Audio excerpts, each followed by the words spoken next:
دنیا بھر میں نئے سال سن 2026 کا آغاز ہو چکا ہے۔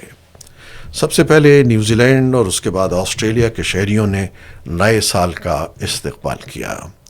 نیوزی لینڈ میں رات 12 بجتے ہی دارالحکومت آکلینڈ میں آتش بازی کا شاندار مظاہرہ ہوا اور اسکائی ٹاور روشنیوں سے جگمگا اٹھا۔ نصف گھنٹے بعد آسٹریلیا میں بھی جشن کا آغاز ہوا، جہاں سڈنی ہاربر برج سن 2026 کی آمد پر روشن ہو گیا۔ نئے سال کی خوشیاں منانے کے لیے دنیا بھر میں لوگ مختلف مقامات پر جمع ہو رہے ہیں۔ نیوزی لینڈ اور آسٹریلیا کے بعد جاپان، جنوبی کوریا اور دیگر ایشیائی ممالک میں جشن منایا جائے گا، جبکہ پاکستان میں نیا سال تقریباً 7.5 گھنٹے بعد شروع ہوگا۔